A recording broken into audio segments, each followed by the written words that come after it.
Donc je vais commencer. Depuis 1983, comme je l'explique dans les livres, les anges prennent contact, les anges ou les frères de lumière, on peut les appeler comme on veut, c'est pas important pour eux, prennent contact avec les hommes de la terre pour faire passer des messages qui vont être primordiaux dans le futur. Alors c'est pas facile de les transmettre parce qu'ils vont changer nos préjugés, ils vont changer notre façon de voir la spiritualité. Et ça, on n'a pas toujours envie de changer les choses quand tout est établi. Mais pourtant, il va falloir, parce que ça sera très très important dans les jours qui vont venir, les mois, les années. Voilà, donc ils m'ont demandé de transmettre les messages, je le fais humblement. N'étant pas conférencière, c'est pas toujours bien fait, mais je fais de mon mieux, voilà. On va parler des anges gardiens. Il y a un très joli message sur les anges gardiens. Un dernier message un peu plus, il donne un enseignement un peu plus fort, mais bon, pour débuter, on va mettre ça. Alors il y a un petit conte de compréhension. Vous savez que les anges m'ont donné des petits contes de compréhension qui pourraient passer pour des petites paraboles assez simples, mais en fait quand on les regarde bien et comme pour les vivre, c'est différent. Alors avant de parler donc, il m'a donné ça en premier, donc je vais lire le conte et après l'ange gardien. Un petit ouvrier ayant fait des économies achète à ses patrons qui prennent la retraite leur jolie petite entreprise. Il s'active jour et nuit à la tâche et finit par agrandir l'affaire. À son tour, il embauche petit à petit des ouvriers. Mais plus son entreprise prend de l'ampleur et devient florissante, et plus il endurcit son corps et nourrit son âme d'orgueil.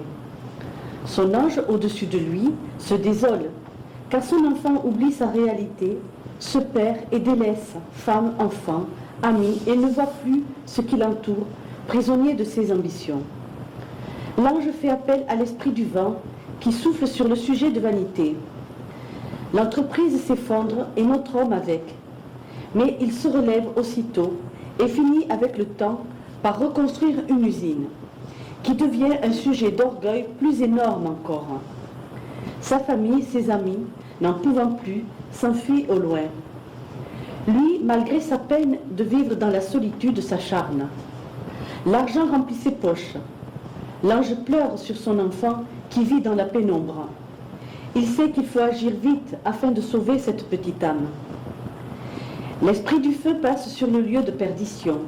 L'homme ruiné choit et tombe malade. L'ange se désole de le voir ainsi. Puis, avec le temps, notre homme se relève, s'assagit, réfléchit, comprend que de ses illusions il ne reste rien, qu'il n'en garde que des souffrances. Il se tourne vers les cieux et implore le pardon. L'ange, pris de compassion, guide l'homme. Celui-ci trouve un emploi dans un petit atelier et sa seule ambition est de vivre heureux avec ce qu'il a. Il retrouve le goût de vivre. Il crée une nouvelle famille et découvre le bonheur simple du partage quotidien. Il rencontre des amis et apprend avec eux les différences qui enrichissent le cœur. L'ange a fait une pause et il a dit « Notre homme est heureux, son ange aussi. » Voyez, bon, c'est un petit conte très mignon, en fait, mais qui est très important, parce que moi, autour de moi, je vois que ça, des gens qui se perdent dans leurs ambitions, de vouloir toujours plus, toujours plus. Mais il faut faire attention, parce que vous remarquerez, moi j'ai vécu ça personnellement. J'ai connu vraiment quelqu'un de très proche qui avait monté une entreprise qui n'a pas tenu le coup. Il en a monté une deuxième qui n'a pas tenu le coup, mais qui a englobé toute la famille, tous les biens de la famille. Et qui a fait que tout le monde a été ruiné et après toute la famille s'est éparpillée. Et encore, il n'avait pas bien compris la leçon, il a recommencé. Jusqu'à ce que, n'en pouvant plus, son ange lui a fait vraiment toucher le ras de la terre. Alors après, il a pris le temps, il a été bien fatigué et puis il s'est relevé, mais plus calmement. Il s'est servi des leçons du passé. Ça, c'est très important, vous voyez, parce que je crois que dans ce monde, c'est celui qui réussit, c'est celui qui a fait beaucoup de choses autour de lui, mais ce n'est pas toujours ce que votre ange veut. Avez-vous des questions, puisqu'on est entre nous là, à poser sur ce message? Non? Bon, il est simple pour vous, mais si compliqué à vivre. Alors, ça, vous allez vous régaler. Parole de l'ange gardien qui m'est apparu, tout de lumière bleue, parsemé d'étoiles d'or et d'argent. Je suis ton gardien secret, je parle de toi aux cieux. Si tu te souviens de ma justice, j'apaiserai tes peurs. Je t'aide à découvrir la sagesse qui se trouve au fond de toi. J'accompagne ceux qui sont déjà partis vers nous à ta rencontre. Je t'offre les outils afin que tu puisses perfectionner ton âme. Je suis fidèle, je n'ai envers toi aucun jugement, mais quand tu chutes, je frémis. Je me tiens au-dessus de toi et j'éclaire ton chemin de ma lumière. Il fait une pause et il ajoute: notre hiérarchie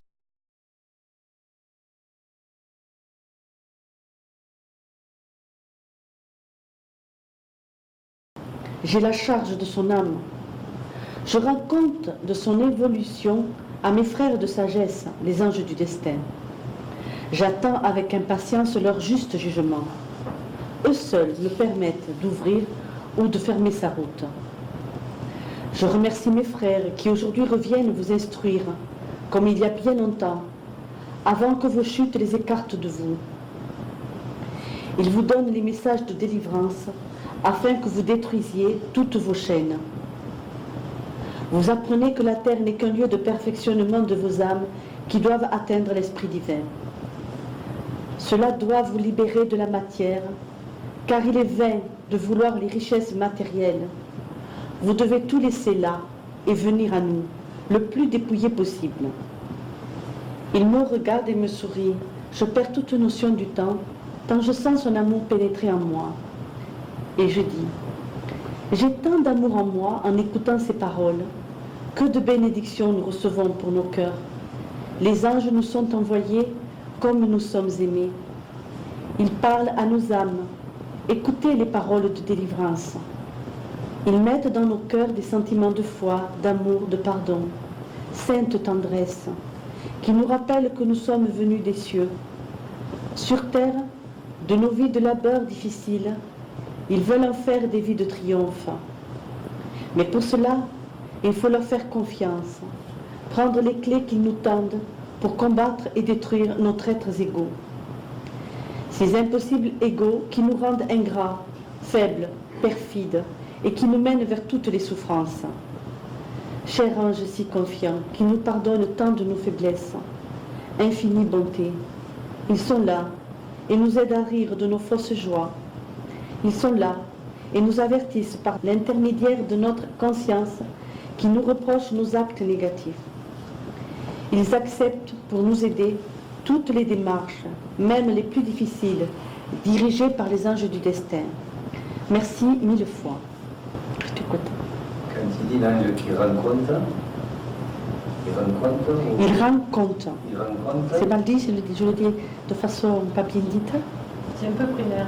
C'est un peu primaire. Il rend compte. Comment on doit dire? Non, c'est ça, il rencontre, mais... Parce que ce qu'il dit, il rend compte. Oui. Il rencontre... Ben oui, parce que... alors, pour ceux qui n'ont pas tout lu dans les livres, il faut savoir que c'est les anges du destin qui nous donnent la pièce de théâtre. Sur Terre, nous venons travailler. Quand nous demandons, nous, à venir travailler, les anges du destin, qui, à notre dernière mort, ont récupéré notre atome mémoire, nous offrent la possibilité de vivre plusieurs pièces de théâtre. Pour moi, la vie sur Terre, c'est une pièce de théâtre. Un scénario. Du plus simple au plus compliqué, selon ce que l'âme est vieille ou pas, et selon ce que l'âme a décidé de vivre.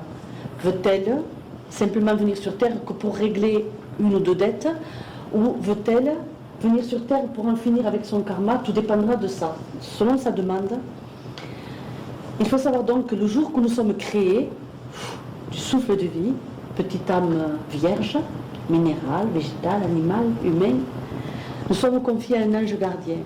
Mais ce que vous ne savez pas, c'est que ces anges, ce ne sont pas des anges de basse dynastie. Ce sont des anges qu'on pourrait mettre comme des archanges. Hein. Les anges gardiens ne sont pas des anges de premier étage. Hein. Ce sont des anges puissants, des grands anges, d'une beauté extraordinaire et d'une bonté qui ne peut même pas se dire avec des mots. Donc on confie à ces anges gardiens les âmes. Mais ils ont une grande responsabilité, parce qu'il faut qu'ils nous mènent à l'esprit divin. La difficulté, c'est ça, parce que la terre, quand nous venons sur terre, nous chutons, parce que nous sommes pris par les illusions de la terre. Il y a un conte que j'aime beaucoup, c'est l'histoire de Pinocchio. Pinocchio, c'est un peu le petit garçon qui est en bois et qui veut devenir de chair. Et qu'est-ce qu'il fait le Pinocchio? Il va dans le monde des illusions, le monde des plaisirs. C'est un peu ça l'âme. Avant de devenir cette divinité extraordinaire, elle veut toucher les plaisirs de la terre. Et elle se perd, et elle se trompe. Et j'aime beaucoup ce conte, parce que ça m'a permis d'ailleurs d'éduquer mes enfants. Souvent je leur disais, mais toi t'es Pinocchio, t'es encore ton petit cœur est de bois. Il va falloir que tu travailles si tu veux que ton petit cœur devienne de chair, et après tu seras un petit ange. Je m'en servais beaucoup de ce conte, parce que je le trouve très beau, et très bien fait. Donc, si vous voulez, quand on nous confie à notre ange gardien, donc lui va nous guider de vie en vie, difficilement. Quand nous chute, il dit des mots très beaux, il dit « je frémis », parce que je le ressens comme ça, qu'il frémit, vous savez. Parce que c'est quelque chose, pour lui, chaque fois que nous chutons, c'est une peine, parce qu'il a mission. Alors, quand il dit « je rends compte de vous », je rends des comptes de vous, à vos anges du destin, parce que les anges du destin vont pas avoir la sévérité comme on a sur Terre, on est bien d'accord, mais ils sont là pour gérer ça. C'est-à-dire que quand une âme se perd, c'est l'ange gardien dont on va demander conseil. Voilà, parce que les anges du destin, c'est une hiérarchie extrêmement sage, puissante, merveilleuse. Les anges, vous savez, entre eux, se prennent beaucoup de conseils. Et c'est l'ange du destin qui a les anges du destin qui sont occupés de votre scénario, qui va dire, attends, là, il faut le bloquer. Par exemple, vous savez, quand vous avez des décisions à prendre, mais que vos portes se ferment, c'est que les anges vous bloquent parce qu'ils disent, attends, il faut le bloquer parce que là, il va se perdre totalement. Donc, ou alors ils vont dire, eh bien, écoute, laisse-le faire, ouvre-lui la porte, laisse-le chuter, laisse-le tomber. Après, on verra comment il va réagir et on va travailler, on va aider à se relever. C'est tout ça, c'est complexe. Moi je le dis avec des mots simples, mais c'est complexe. Parce que donc chaque âme est unique. Hein, donc chaque ange gardien a un travail unique pour chaque âme. Parce que selon les âmes, si les âmes sont, on va dire, en première catégorie d'évolution, un ange aura plusieurs âmes en charge. Mais quand une âme a atteint un niveau assez élevé, son ange, un ange gardien va lui être, si vous voulez, va se détacher des autres âmes qui sont moins évoluées pour s'occuper spécialement de cette âme. Alors, un autre ange gardien va prendre la place, hein, va le prendre en charge, les autres âmes. Vous comprenez ça? Un ange gardien, en général, peut s'occuper de 2 ou 3 âmes d'une même famille. Bien sûr, d'une même famille. Mais si vous évoluez bien, il peut être vraiment confié, vous allez lui être confié. Ou, si les 3 personnes ou 4 personnes évoluent assez bien, mais qu'une sort du lot, parce que ses vibrations sont intenses, c'est un ange enseignant qui va se prendre sa place, donc une autre hiérarchie. Mais vous restez toujours, l'ange gardien est toujours votre gardien quelque part, c'est-à-dire qu'il est quand même là au quotidien. Hein, mais il peut laisser la place à ce moment-là à un ange très évolué dans l'enseignement qui va vous enseigner, hein, parce que vous avez fait un chemin particulier. Mais vous êtes toujours gardé par votre ange gardien qui, lui, depuis le souffle de vie, est lié à vous quand même. Ah, hein. c'est lui le guide alors. C'est lui le guide. Alors, le gardien, parce que les guides, voilà, les guides, c'est différent. Les anges gardiens sont aidés par des guides qui sont souvent nos défunts, de cette vie-ci en particulier, mais des fois d'une autre vie. Par exemple, un couple très lié, vous savez, un grand amour. Moi j'ai vu ça au Moyen-Âge, hein, un grand amour. Un s'est réincarné parce qu'il a beaucoup de choses à régler, mais un reste au ciel. Il peut aider cette entité parce qu'il a tellement aimé, il a envie encore d'avoir un lien. L'ange gardien peut accepter parce que l'entité va entendre, même si elle n'a pas conscience, ces rayonnements d'amour vont être un lien évolutif pour la personne. Elle va pouvoir l'aider à évoluer. Donc ça, c'est très très important.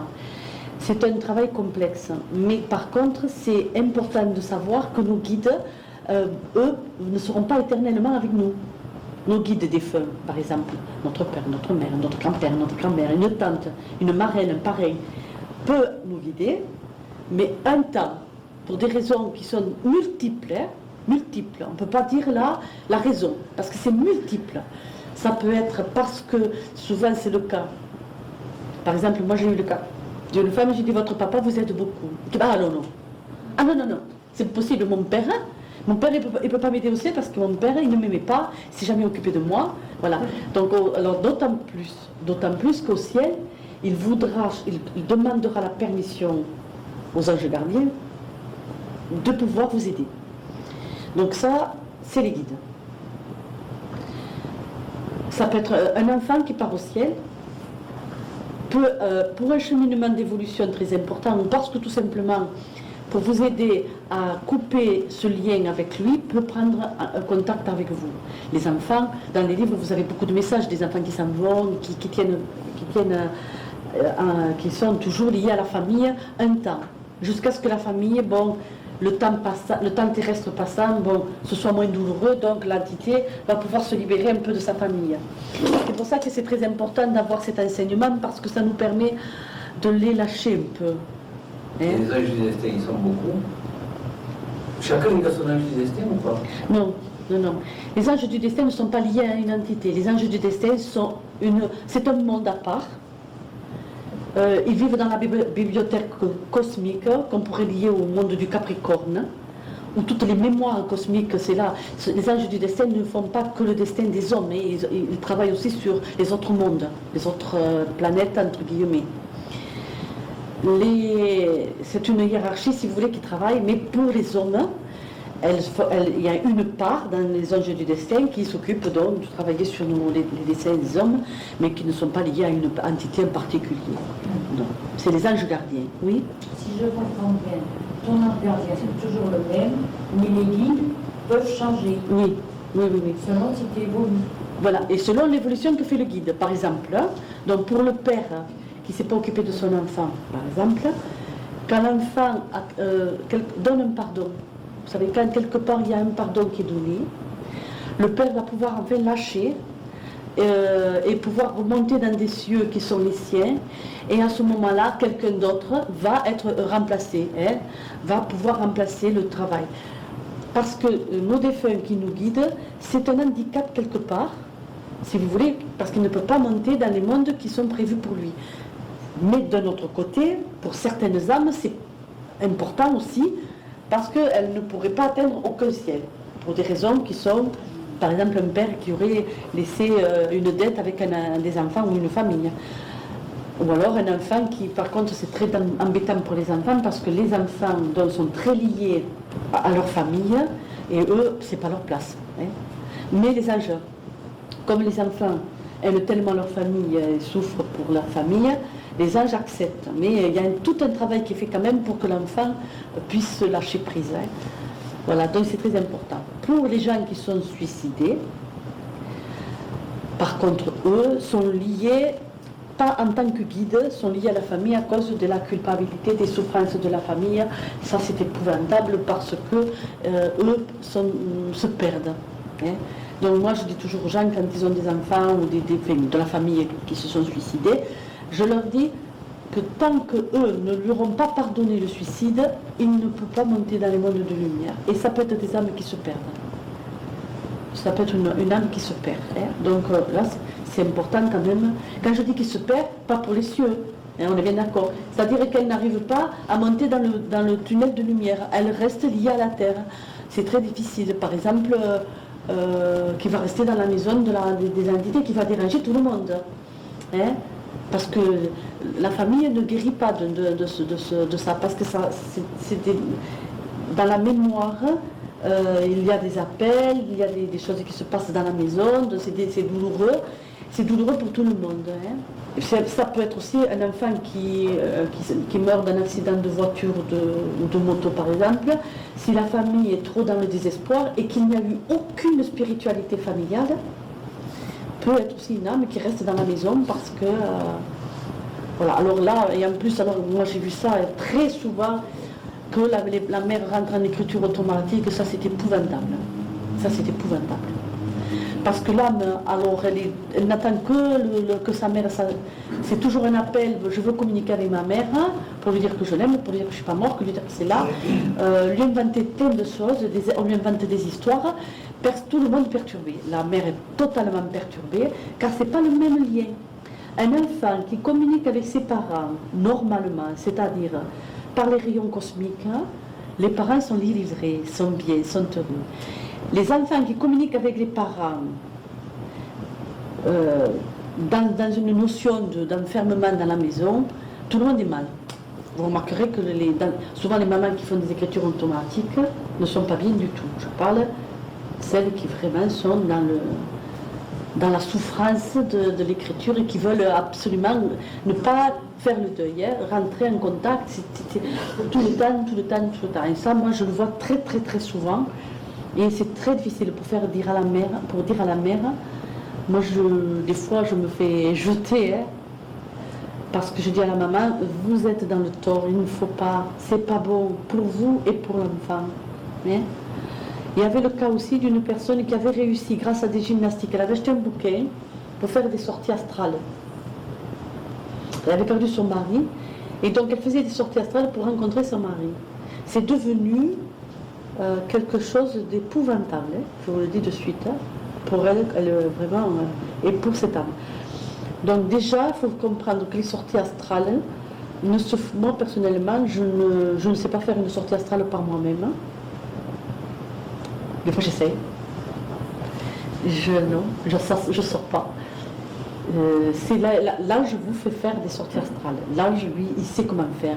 Ça se fait très bien en douceur. Il n'y a pas de possibilité de choc ou de mauvaise rencontre ou de mal incorporer le corps physique qui fait qu'après, ça peut être très grave. Donc moi, je ne suis pas pour ça. Je veux dire, je ne suis pas du tout pour ça. C'est comme je ne suis pas non plus pour les régressions par hypnose parce que ça peut poser des graves problèmes. Ça, c'est à part. En guillemets. Non, c'est pas bon parce qu'on n'est pas au top. Et puis, dans les images que l'on voit, on peut se tromper. Parce qu'on va pas vouloir voir que nous sommes assassins. On va vouloir voir que nous sommes victimes. Dans vous voyez, quand on veut voir une vie intérieure, hein, si on voit par exemple un assassin et une victime, on sera la victime. On ne voudra pas être l'assassin. D'accord ? Donc ça porte préjudice à tout, parce que c'est pas du tout ça. Donc ça peut... Tandis que, par exemple, moi, quand je filme, que je vois la personne, je sais faire la part des choses, je sais très bien qui est qui, et ça reste là, quoi. Hein? C'est pas pareil. Et après, je vais savoir le dire à l'âme qui est en face de moi et comment lui dire. Je ne vais pas lui dire ça du but en blanc. Des fois même, je ne vais pas dire tout. Après, ça ne sert à rien, c'est idiot. Ça ne sert à rien. Il ne faut pas être bête dans la vie. Donc voilà. Alors, les anges gardiens sont nos guides, sont nos gardiens. Ils nous surveillent de très près. Nous sommes très précieux pour eux. Quand une âme réussit et porte la robe nuptiale, c'est-à-dire la robe qui fait qu'elle ne revient plus sur la planète Terre, c'est une grande fête pour cet ange gardien. Il prend du galon. Et qu'est-ce qu'il devient? Il aura d'autres âmes, il aura une autre âme, mais il prend du galon. Hein. Attends, c'est très important. Ils font que ça alors. Ils font que ça. Mais pour eux, c'est merveilleux. Parce qu'ils ne se posent pas la question. Dans le monde de lumière, ils n'ont pas le mental compliqué de l'humain qui se pose toujours des questions et qu'il faut qu'ils décortiquent tout. Hein. Et pourquoi ci et pourquoi ça? C'est pas pourquoi ci, il dit pourquoi ça, il ne se pose pas la question. Quand une âme lui est confiée, il s'en fout, il ne pense à rien, il pense qu'à l'aider cette âme. Hein. Mais de toute façon, moi je trouve que c'est un merveilleux travail d'aider les gens à aller vers leur lumière. Et quand on réussit à aider une personne à trouver sa lumière, eh ben moi je vous assure, ça fait plaisir. Et moi qui ne suis pas un ange gardien loin de là, mais qui fait un petit travail qui n'a rien à voir avec ce qu'ils font, qui est beaucoup plus ordinaire. Quand je vois des âmes, quand on vient me voir, qu'on a un message de son ange, et qu'on revient me voir un jour, qu'on n'a rien fait de ce que l'ange a dit, qu'on a fait tout le contraire et qu'on est encore plus mal, ça me fait pas plaisir. Par contre, quand la personne, je vois qu'elle a grandi, qu'elle a avancé, qu'elle a pris des décisions, qu'elle va bien dans son chemin de vie, ça me fait très plaisir. Alors j'imagine les anges que c'est plus que moi. Hein? Voilà, alors je vais vous le redire. Tu peux interrompre éventuellement de temps en temps? Oui, pour expliquer. Oui, oui. Dans Parole de l'ange gardien, tout de lumière bleue, parsemée d'étoiles d'or et d'argent. C'est de là que j'ai vu par la lumière, parce que c'est des lumières du 7e et 8e ciel, ça. Hein. C'est des lumières extraordinaires. C'est pas les bleus que vous voyez ici, c'est bleu, mais les bleus, c'est pas les mêmes bleus. 8e siècle? 7e, 8e ciel, parce que dans les... Je ne suis pas allée voir le 8e ciel, mais je sais qu'il y a beaucoup de bleu, je sais qu'il y a beaucoup de lumière. C'est un monde très bleu. Hein. Pardon, excuse-moi, mais le 8e ciel, alors c'est réservé... Au Shambhala. C'est le 7e ciel, c'est là où on voit le Shambhala, mais on n'y est pas dans le Shambhala, c'est le 8e ciel, le Shambhala. Et encore, je dis ça, moi je suis petite, hein. Je ne suis pas allée, alors je ne sais pas, mais enfin c'est un monde, c'est au-dessus de tous les mondes qui nous concernent. Nous sommes liés par cette hiérarchie. Voilà. Nous sommes liés aux 7 hiérarchies, nous sommes, si vous voulez, ces 7 mondes gouvernent la terre, travaillent sur la terre. Après, les autres mondes, c'est autre chose que je ne sais pas. Donc moi, je sais, quand je ne sais pas, je ne sais pas. Mais je sais que c'est... Et je sais que par les lumières qu'avait cet ange, je sais qu'il venait de très haut. De toute façon, on peut le comprendre, puisque les anges gardiens, on leur confie les petites âmes vierges. Il faut qu'ils soient là quand on est soufflé du souffle de vie. Donc ils sont dans ce monde, ça va de soi, dans ce monde extraordinaire de création, hein, où tout est créé, recréé, et voilà. À ne pas confondre avec le 4e, 5e ciel, qui est un monde de création, mais qui crée pour la terre. Le pourquoi, l'évolution de la terre. La matière évolue parce que nous évoluons. C'est nous qui créons la matière avec les anges de la création.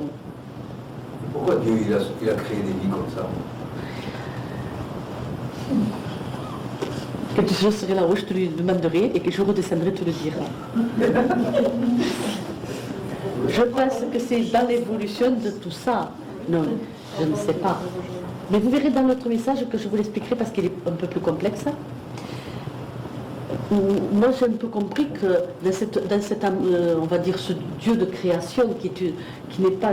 Là, je dis beaucoup, parce qu'à un moment donné, il m'a dit, vous verrez dans le dernier message, il dit qu'il faut rire de ces gens qui croient à l'enfer et tout ça.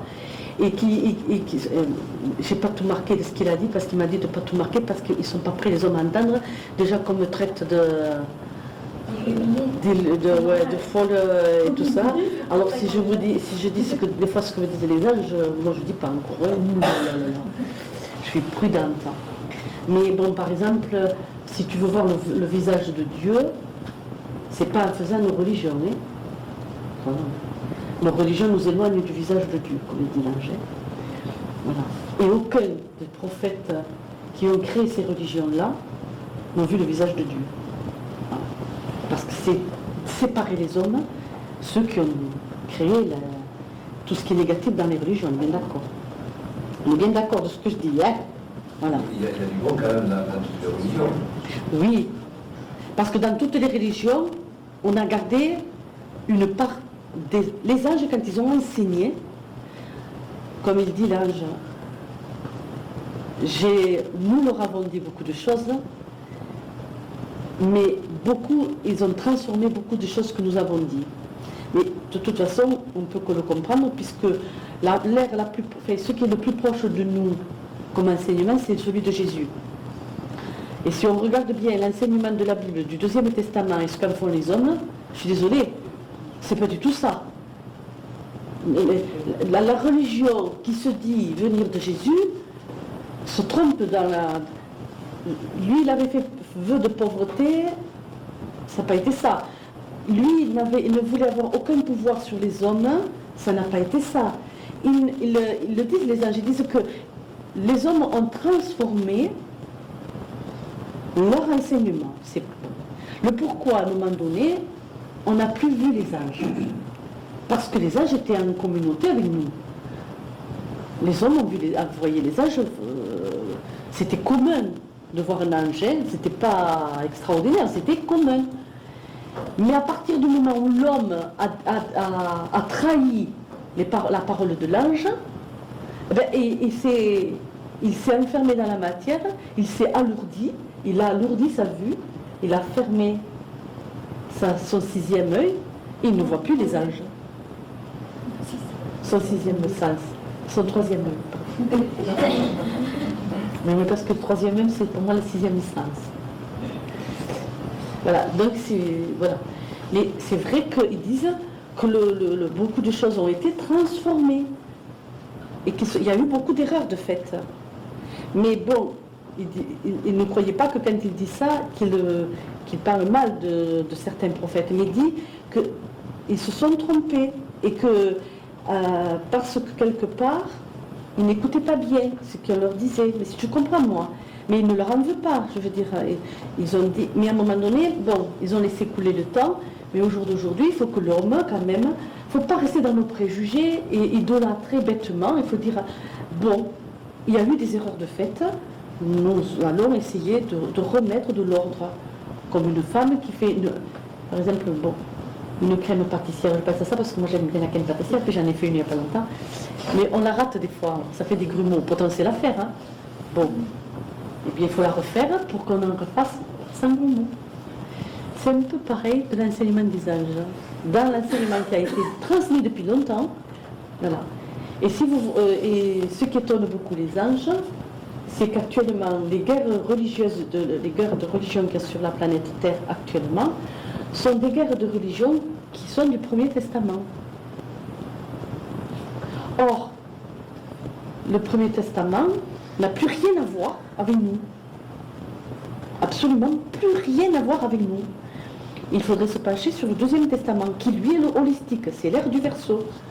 Donc il dit, les chutes dans les pays actuellement en guerre de religion, mais si les hommes des grandes scientifiques, hein, comme l'Amérique, l'Europe scientifique, ils appellent ça scientifique, qui sont beaucoup dans la matière,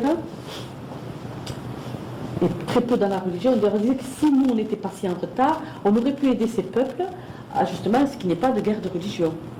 Mais comme nous sommes très en retard, si vous voulez, on est dans la matière et on est cupide quand même.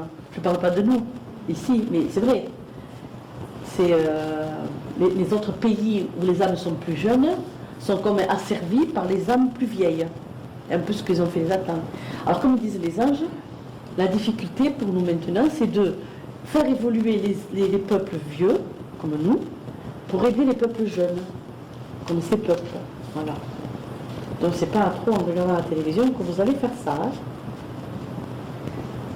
Parce que bon, ne vous imaginez pas qu'aujourd'hui, nous là, je ne sais pas combien nous sommes, nous allons arrêter les guerres de religion.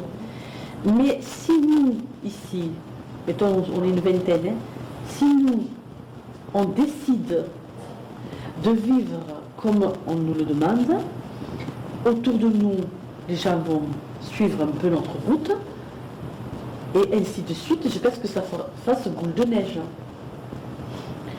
Nous serons fiers quand on sera au ciel, nous tous, là, on sera très fiers quand on sera au ciel, si nous avons laissé une part de cet enseignement sur la terre. Et que nous avons aidé des gens à évoluer, nos enfants, déjà. Et je vous le dis, c'est plus comme avant. Vous ne ferez pas évoluer vos familles parce que vous allez rentrer aujourd'hui en disant « Ah, moi j'ai le message des anges, il faut faire comme ça, il faut faire comme ça. » Il faut que tu écoutes, parce que moi je sais, j'ai la vérité, c'est pas ça. Si vous faites ça, vous allez vous planter, sûrement pas. Par contre, c'est par votre comportement. C'est-à-dire garder la force en vous, combattre quand il faut combattre, dire oui quand c'est oui, non quand c'est non, même si autour de vous on ne vous entend pas, même si c'est douloureux ou si c'est joyeux. Et bon, c'est souvent douloureux d'avancer, mais c'est un travail à faire. Si nous voulons aider autour de nous, il faut que nous le fassions. Je suis ton gardien secret, je parle de toi aux cieux. Oui, donc il explique que il y a des grandes réunions qui se font et où on parle de nous. Ça vous fait bizarre? Et oui, il y a de très grandes réunions célestes. Hein. Les réunions célestes sont énormes et sont très grandes et on parle de nous. Alors, les anges gardiens, si vous voulez, peuvent parler de certains d'entre nous dans ces grandes réunions ou alors dans des petites réunions. C'est-à-dire, dans les anges de destin, ils parlent de personnes, dans son quotidien, mais si l'âme évolue bien et s'il y a une possibilité de faire quelque chose de grand de cette âme, il va y avoir, dans les grandes réunions, on va pouvoir parler de nous. Et alors c'est très beau parce que, quand, vous savez, dans les mondes de lumière, je ne sais pas comment l'expliquer, c'est comme les roses potes, c'est ça, une éponge qu'on met dans l'eau, et c'est une bible, c'est un peu ça. C'est-à-dire que, par exemple, moi j'imagine, je vais parler d'Albert. Je suis un ange, et je parle d'Albert. Eh bien, son image va apparaître. Vous voyez, il va apparaître. Il n'a pas conscience, mais il va apparaître. Et à ce moment-là, donc, on va parler de lui. On va dire, oui, vous voyez, voilà, comme ça, voilà. Mais je ne sais pas, hein, je vous dis ça avec des mots simples, moi. Hein, mais ça se passe comme ça. Hein, donc, je parle de toi au ciel. Donc, je parle de toi aux cieux. Si tu te souviens de ma justice, j'apaiserai tes peurs. Les anges sont très justes. Alors ne vous tracassez de rien. Est-ce qu'ils peuvent se tromper? Franchement, que nous on puisse se tromper, oui, mais on ne se trompe jamais. C'est impossible. Ils ont une sagesse extraordinaire, c'est incroyable. Et je vous dis, si jamais ils ont un doute, ils vont demander. Attends, ils vont demander, ils ont l'humilité pour ça. Normalement, c'est divin, c'est parfait. Oui, mais comme ils disent, les anges, ils n'aiment pas le mot parfait des hommes. Oui, mais ils n'aiment pas le mot parfait des hommes. Pour eux, voilà, ils n'aiment pas le mot que nous on dit parfait. Ça ne leur plaît pas. Parce qu'ils disent que ça a été la cause de beaucoup de nos erreurs. Nous voulons quoi parfait? Rien. Si tu veux, tout est en évolution. Toujours. Même les âges, ils évoluent. Donc, pour eux, ils ne sont pas dans la perfection encore. Alors, ils disent que... Non, parce que des fois, quand ils peuvent parler trop, ils vous disent on va demander Oui. supérieur. Oui, oui. Ça m'est arrivé de poser une question une fois, et il m'a répondu je ne peux pas te répondre, mais je vais me renseigner plus haut. Oui. Oui. C'est ça. Oui, bien sûr. Dire, si vous, ou alors, ou ils ne répondent pas à votre question parce que votre question n'a pas droit pour l'instant de réponse, donc ils vont nous dire là, hein, chut, pas encore. Tu ne dois pas savoir encore. Un jour, je leur avais demandé comment je m'appelais au ciel. Je le sais, j'ai fait. J'ai dit comment je m'appelle au ciel. Et elle a rigolé, elle m'a dit, tout savoir n'est pas bon. Donc, je ne sais pas comment je m'appelle au ciel. Tant pis, je saurais qu'elle serait là-haut. Et pourquoi c'est secret? Demande à ton âge. Je ne sais pas. Il n'a pas voulu me répondre, il m'a dit, tout savoir n'est pas bon. Donc il avait ses raisons. Pourquoi on n'a pas de nom? Parce que nous avons un nom céleste, tous. Nous avons un nom céleste. Tous. Le terme de justice est aussi parfois difficile Oui. à entendre pour nous parce qu'il Voilà. projette tellement de Oui. jugements, Voilà. etc. Et c'est ça. Et d'ailleurs, il a hésité à me dire, parce qu'il me dit, ce mot, tu devras l'expliquer. Parce que le jugement chez eux n'est pas le jugement de la terre. C'est pas la même essence. C'est pas la même essence. Nous, quand on va jugement, c'est sanction. Un jugement, c'est la sanction. Pas eux. Pour eux, c'est pas une sanction, c'est une aide. C'est-à-dire que, je vous assure, si vous réfléchissez bien, hein, vous, je pense que ici, je vous regarde tous, vous n'avez pas 10 ans, donc vous avez vécu. Si vous regardez votre vécu, des chutes que vous avez faites ont été salutaires. Salutaires. Elles vous ont sauvé de plein de choses. D'erreurs, ou de maladies, ou d'autres choses plus terrestres. C'est pour ça qu'eux, ils n'aiment pas le mot jugement de la terre. Ils n'aiment pas certains mots que nous, on prononce. Parce qu'ils savent que nous les prononçons mal et à mauvais escient. Voilà. C'est très pour eux, c'est ça qu'ils n'aiment pas. Donc il dit, si tu te souviens de ma justice, j'apaiserai tes peurs. Parce que la justice chez eux, c'est toujours une aide. Je suis juste envers toi. Je vais t'aider. Voilà. Oui, oui, oui, oui. Je t'aide à découvrir la sagesse qui se trouve au fond de toi. Car justement, pour eux, nous sommes, si on va dire, voilà, parfaits dans l'imperfection. Hein, c'est-à-dire que nous sommes pour eux parfaits tout en étant imparfaits. Voilà, c'est pour ça qu'ils n'aiment pas le mot parfait.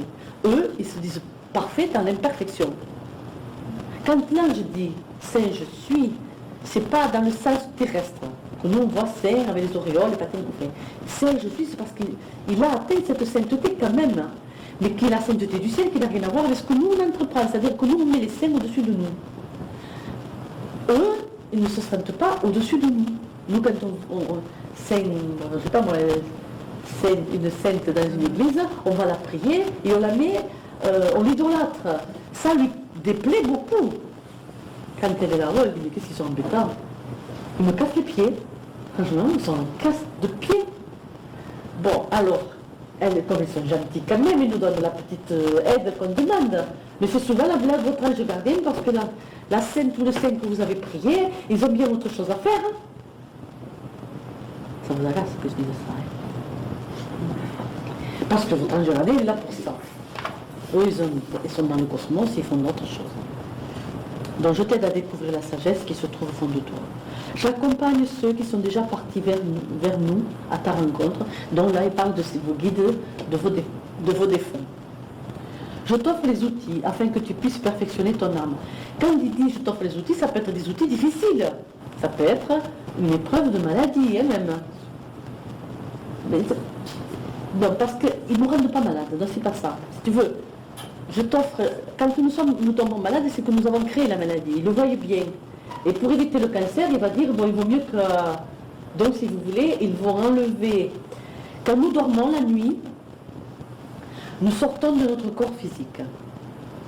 D'accord? Notre corps de l'astral est surélevé. Les anges médecins vont appeler notre corps subtil et vont remettre les énergies en place. Il faut savoir que une journée terrestre fout en l'air nos corps subtils. S'il n'y aurait pas le sommeil, on ne pourrait pas tenir 2 jours sur Terre. Hein. On mourrait. Parce que nous détruirions toutes nos cellules. Donc, si vous voulez, on remet les énergies en place. Mais déjà, par exemple, les abus d'alcool, pour vous montrer un exemple, ou les abus, quels qu'ils soient, ou alors quelqu'un qui est très négatif, il a tellement fissuré ses énergies de vie que les âges, bon, ils font le maximum, mais qu'ils ne peuvent pas faire plus. Et pourquoi on se lève crevé, fatigué, et on n'est pas en forme. C'est parfois la maladie qui va servir d'enseignement. Oui, c'est là que j'en viens, ouais. Donc alors là, qu'est-ce qu'ils vont faire? Ils vont nous laisser, bon, alors, cette fois-ci, nous allons le laisser aller dans la maladie, parce que si nous mettons un peu d'énergie, mais qui continue bêtement dans le même cheminement, il va y avoir un cancer, par exemple, bon, qui pourrait être grave et qui n'est pas comme la personne doit encore rester, elle n'a pas fini son boulot, hein, donc là, ils vont s'écarter, ils vont laisser la maladie, tu vois. Donc là, il y a la maladie. Ça peut être donc une maladie physique comme une maladie mentale, c'est-à-dire qu'ils vont retirer une part de truc parce qu'ils disent sagement, cette personne, elle a besoin de vraiment trouver. C'est un peu l'histoire de l'alcoolique, où toute sa famille lui dit qu'il boit, mais lui il ne veut pas boire, hein, c'est un peu cette histoire que je vous ai toujours racontée, qui lui est persuadé qu'il ne boit pas, parce qu'il ne veut pas voir qu'il boit, et à un moment donné, donc, son ange va mettre le paquet, c'est-à-dire qu'il va s'enlever une part d'énergie, et l'entité va être tellement saoule qu'elle va se trouver dans le caniveau, va tomber dans le caniveau. C'est là que le fils arrive et trouve son père dans le caniveau, il va relever son père, et le père, parce qu'il a été dans le caniveau, va dire j'ai bu, je suis un ivrogne, je vais me soigner. Voilà. Ça a été l'aide, quelque part, l'ange fait qu'il ne rentre pas chez lui, il va lui enlever toutes les énergies de vie, il ne va pas l'aider, il ne va pas le conduire chez lui dans sa soulerie. Parce qu'il va dire, bon, il faut impérativement, puisqu'il ne comprend pas, il faut le caniveau. C'est un exemple un peu simple, mais c'est ça. C'est-à-dire que, autre chose, comme un peu l'histoire, donc c'est pour ça qu'il m'a donné le message un peu. Au début, si vous voulez, qu'est-ce qu'il fait? il achète cette petite entreprise, ça c'est bien, il veut gagner sa vie, c'est normal.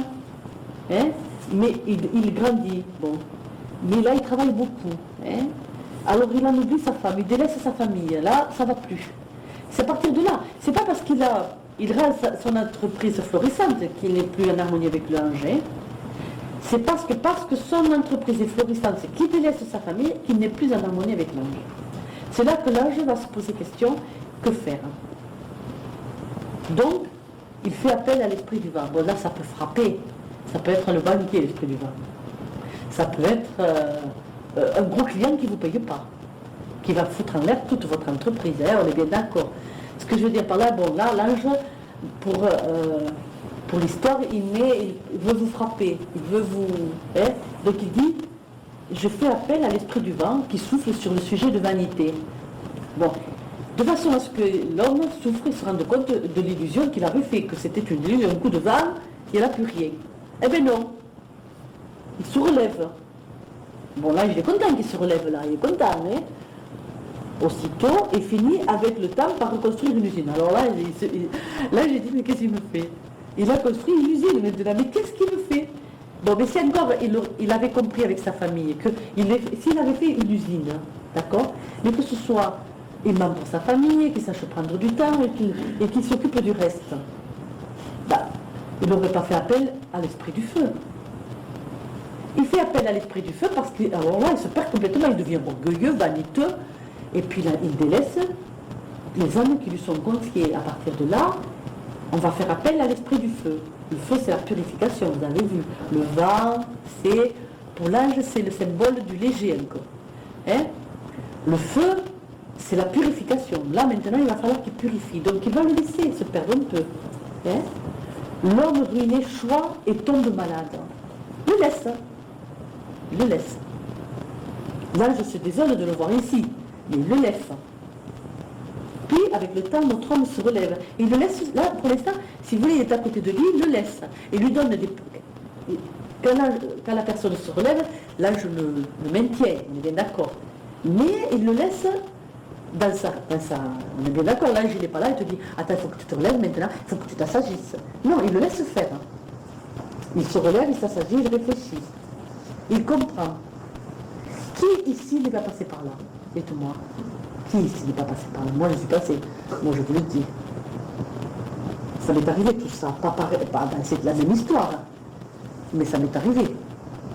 Et je me suis levée, et puis je me suis trompée. Alors là, ma chute, elle a été... Ouais. Puis alors, à un passage de ma vie, alors je levais la tête, j'avais l'impression que... Juste, il me faisait ça. Tu sais, respire. Ça y est, t'as respiré, mon petit? Pouf, il me lâchait. Ouf, je retombais. J'avalais la tasse, et la boue, et tout.